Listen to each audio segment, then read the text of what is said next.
Mike, and we're live. Welcome back to the Aviva Fan Studio.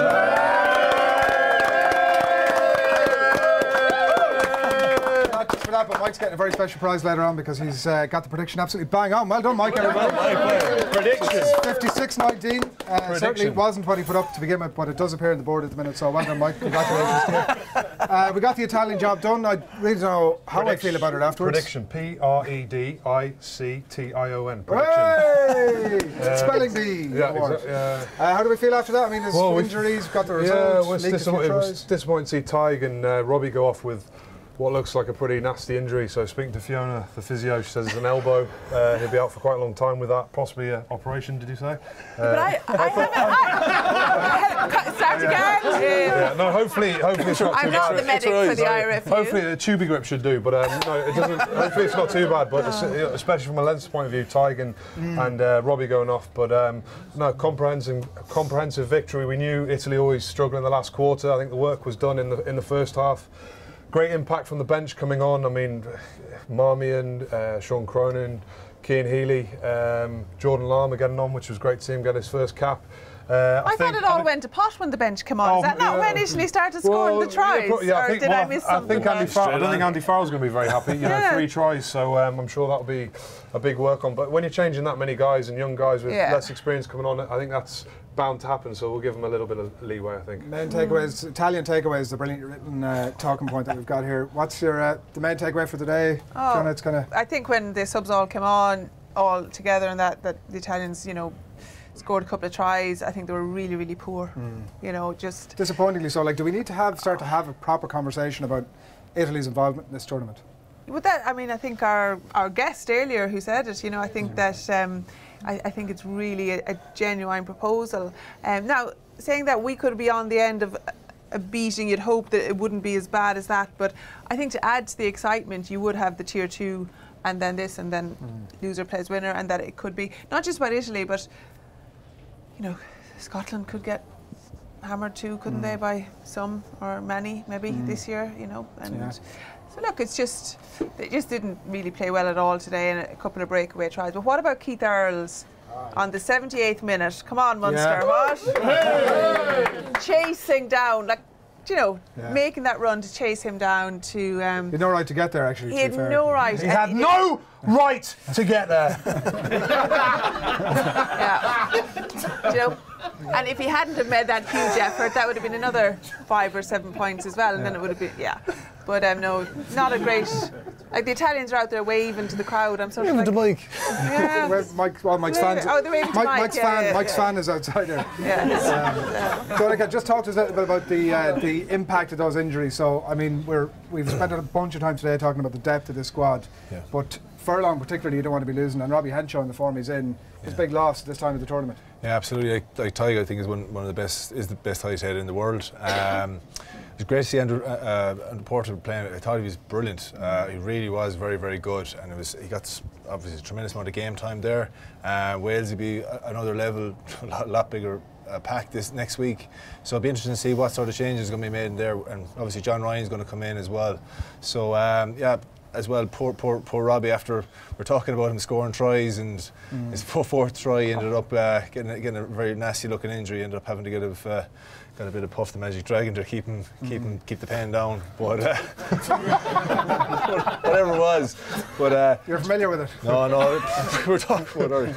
But no, jokes aside, he's I think the likes of probably Rory Scanlon might be looking to come in. I think Earls was unbelievable on the wing, and I suppose against the likes of his back three defensive stuff, as Fiona said, is just incredible. The foresight to see he would move straight away once the intercept had happened, and I think maybe like Rory Scanlon might be looking to come in, and you know that'll really help, because no massive drop there as well. I think Rory's playing fantastic so for Munster as well. Yeah, Sam Arnold as well. He's just coming back from suspension as well, so it's great, and it's a left-footer kicking option for Joe, who's he's a big fan of as well. But Earls has filled that role before on a sort of stopgap basis, but maybe in the form that he's in at the minute, Fiona, you don't want to sort of move him away from the wing. I think he's top class on the wing, do you know, and I think that's where he's been playing his best rugby for Munster in Ireland over the last season or two.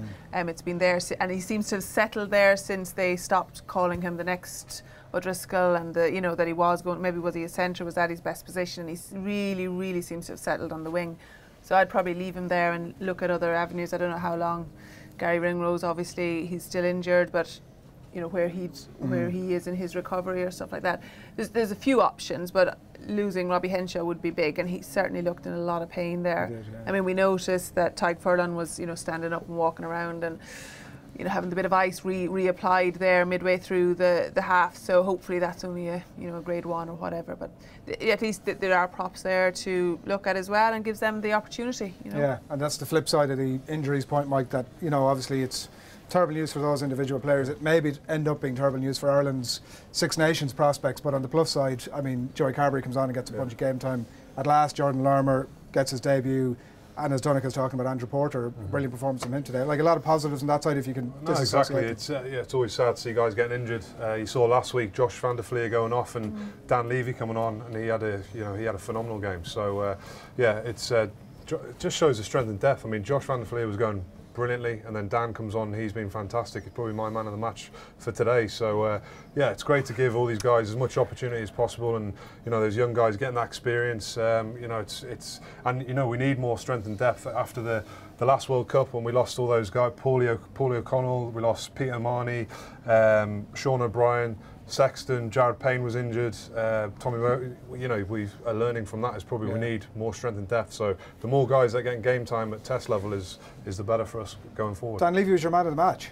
Well, I thought Devon Toner had a big game. No, not really. He really disappointed me today, actually. No, he didn't. He's good. Oh, jeez. No, he didn't. He did. Dev's was probably a 9 out of 10 today. Come on. 6'9". Dev's 6 foot. So are we going man of the matches now? Are we? No, we'll come back to that a bit later on. A bit more couple of comments coming in here on the Facebook page and on Twitter as well on #Aviva Fan Studio. David says, just a general sort of comment here, watching live from the Cayman Islands in Fidel Murphy's Irish pub. The Irish Caribbean crowd say hello. Hey! These injuries happen every campaign. You need to have strength and depth to cope. Not good for Leinster though, says Stephen. Hillary says, delighted to see young blood get a run out. Very excited for the future of Irish rugby. I think we'd all subscribe to that almost, Fiona, only that we think that these two guys particularly are going to be out for a little bit of a period of time. Yeah, and you'd rather that people were just given the chance, and the new people were given it through choice rather than circumstance, which is what sort of happened today. Leaky D here at the bottom, and it's something that Richie on Twitter touches on. Donnacha, put this one to you. How worried would the panel be about the defensive gaps, or is it purely drop in concentration due to the scoreline? Because they could have had 4 there in the end. Yeah, I think two of the tries came from the attack. That's probably why, before the game I was thinking there was going to be an intercept, and because when you're trying to pass the ball around, you are putting guys under pressure, especially when fatigue, and you always have one outlier who will just try and cut through the line and try and catch an intercept, which actually happened.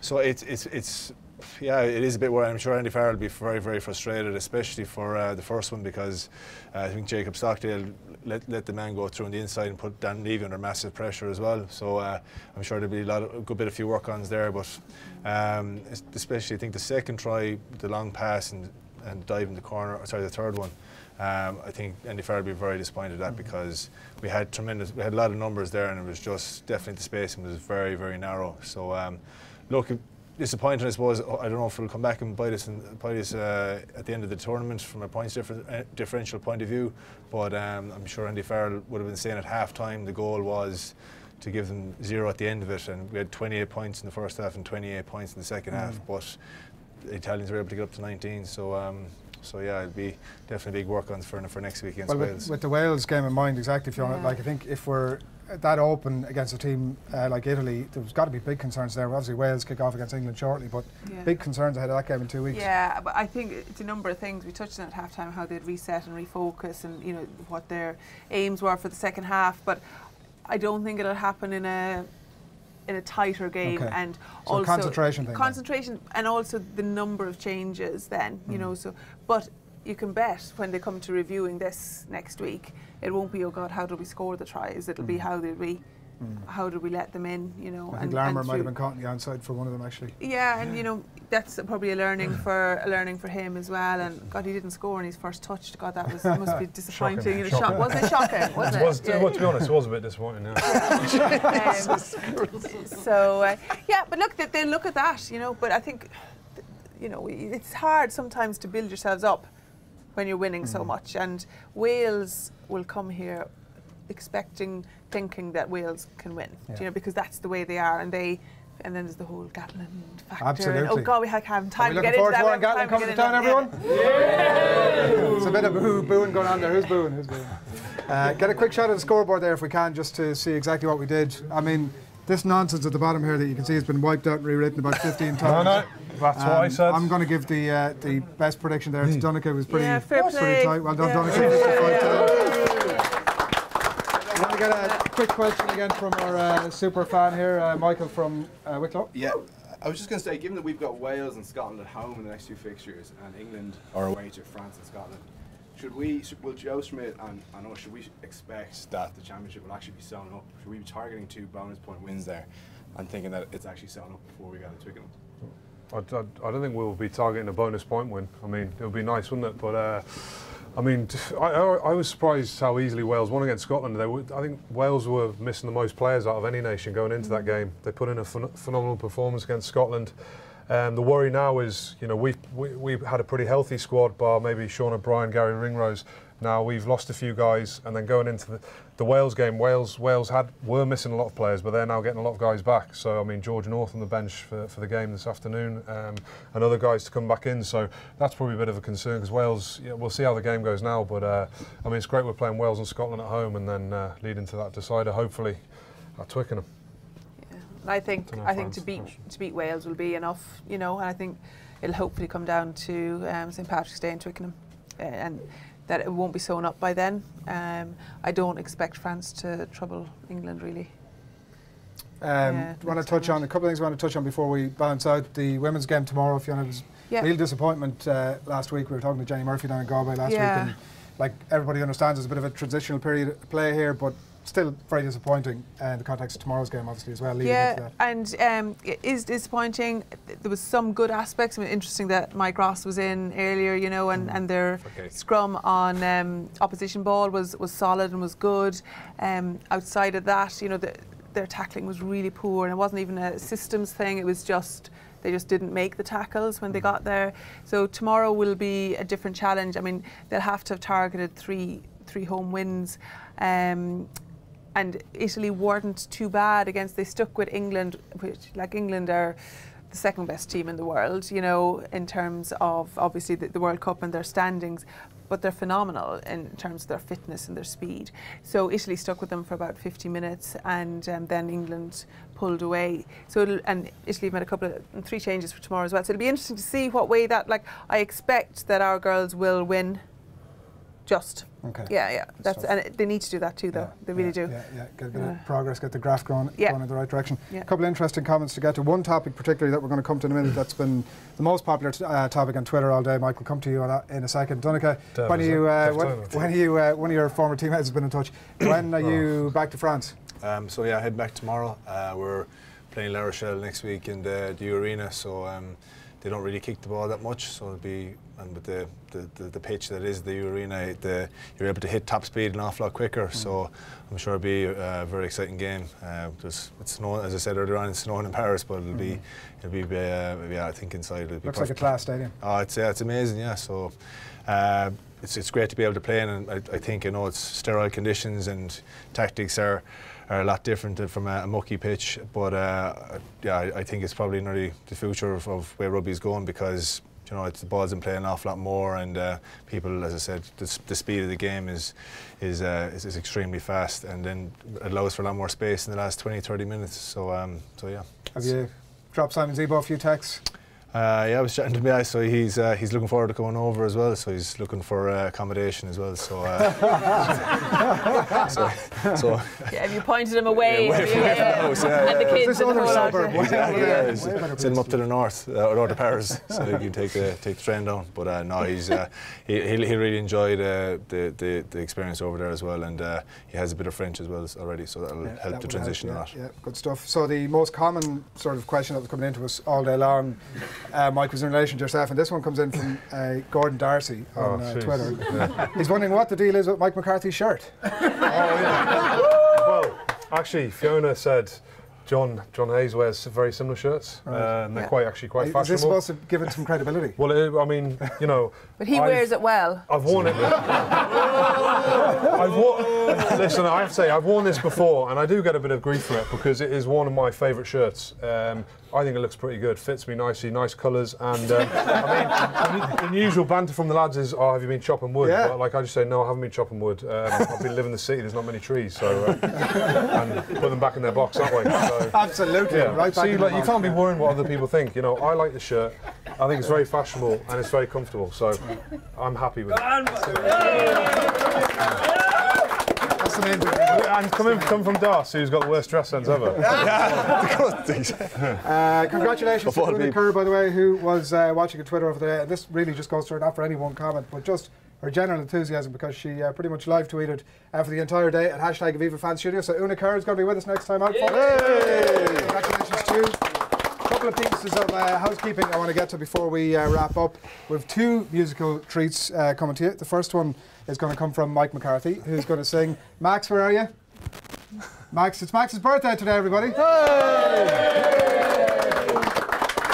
so Mike McCarthy is going to lead us all in a rendition of Happy Birthday. Like I really didn't.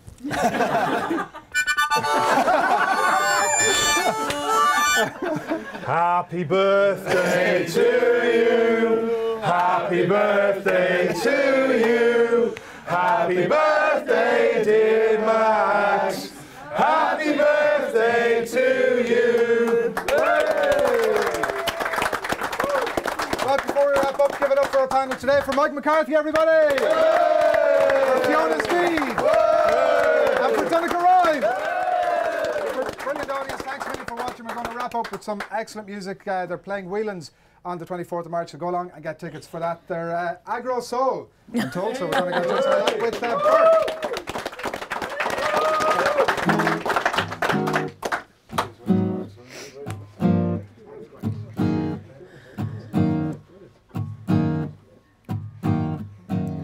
Systematic breakdown, and I found it go in my brain, pounding to and fro, searching high and low till I feel sane. You know it's only right that I'm caught up in this trick. I'm blinded by your syllables, they're coming oh so quick. If your charm could pass you off as a together kind of guy, then I always will be searching for these gentle kind of lies, these gentle kind of lies. Oh, these gentle kind of lies, these gentle kind of lies.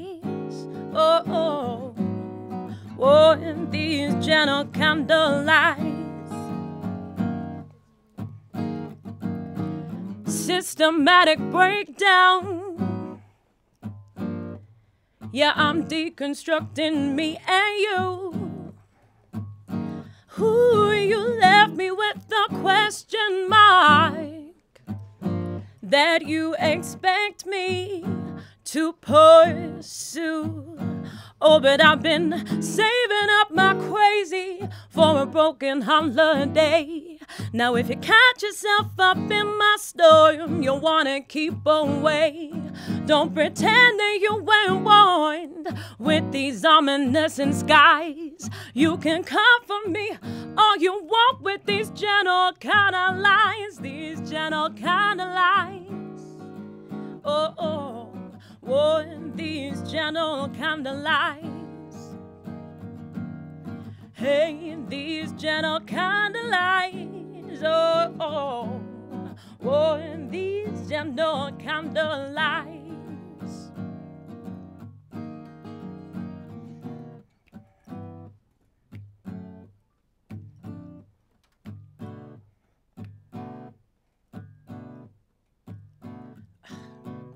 Systematic need to legendary ruminations. Paralyzed need to necessary revelations. Party is awake, read the highest miscreation. Digging up the bones, pick my teeth in my cremation. Hypnotizing, reading minds objectively.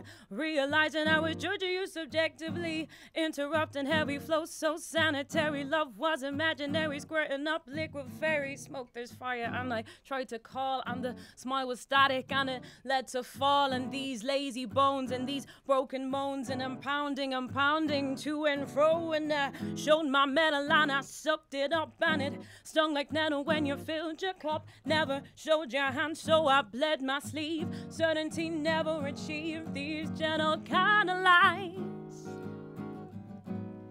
Oh, these gentle candlelights. Hey, these gentle candlelights. Oh, oh. Oh, and these gentle candlelights. Whoa, and these gentle candlelights, candlelights. Whoa, and these gentle candlelights.